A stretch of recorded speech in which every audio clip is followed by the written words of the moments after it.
আমরা কিন্তু মেয়েরা না, আমরা সকলেই মা। ছোটবেলায় বাবা ডাকেন মা, বড় হওয়ার পর সন্তানের আমরা মা হয়ে যাই।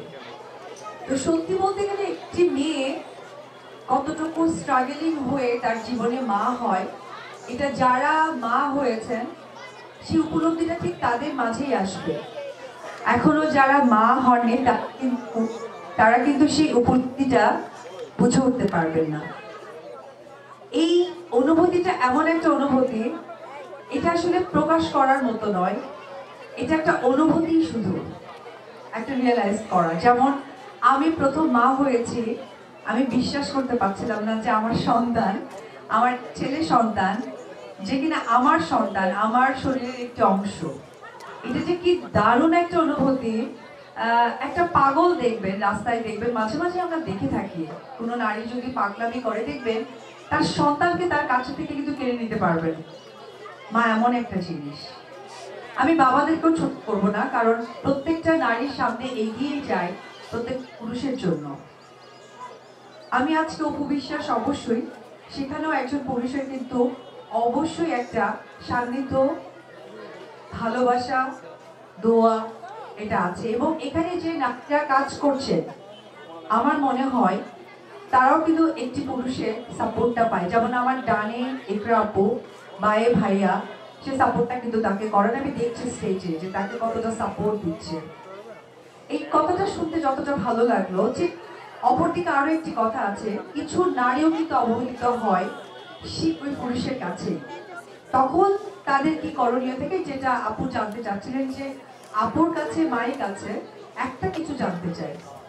আমি খালি সর্বোপরি কথা দীর্ঘায়িত করব না, কারণ মা এই শব্দের সত্যি কোনো বিশ্লেষণ হয় না।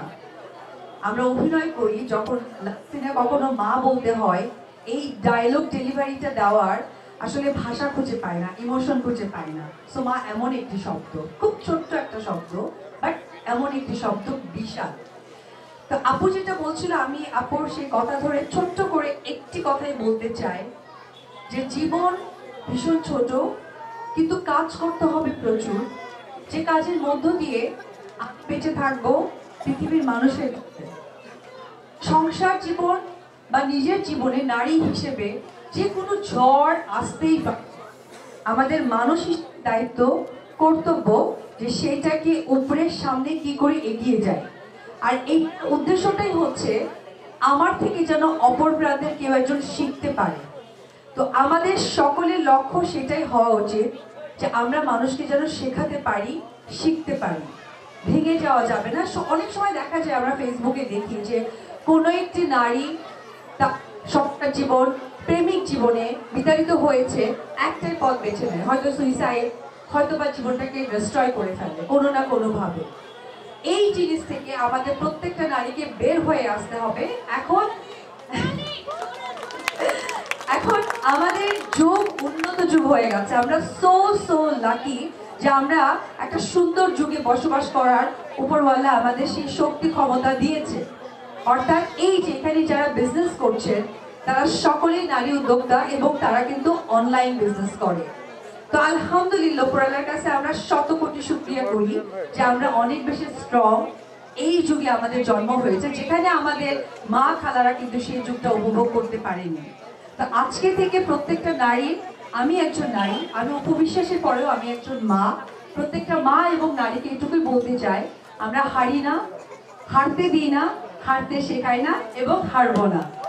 Thank you. ছোট মুখে অনেক বড় কথা বলে ফেললাম। এখানে আপনারা সকলেই অনেক বেশি পরিশ্রমী ফাইটার। সো সেই ফাইটার প্রত্যেকটা মার প্রতি, আমি নিজেও ফাইটার। সো প্রত্যেকটা মার উদ্দেশ্যে আমার অন্তরের অন্তঃস্থল থেকে শুভেচ্ছা এবং শুভকামনা। Thank you very much. আসসালামু আলাইকুম। থ্যাংক ইউ সো মাচ আপু, মানে অনেক বেশি ইন্সপিরেশনাল একটা কথা ছিল। আমি আরেকটু ছোট করে অ্যাড করতে চাই, প্রত্যেকটা মার জন্য, যে মা হয়ে যাওয়া মানেই জীবন শুধু সন্তান কেন্দ্রিক হয়ে যাওয়া না,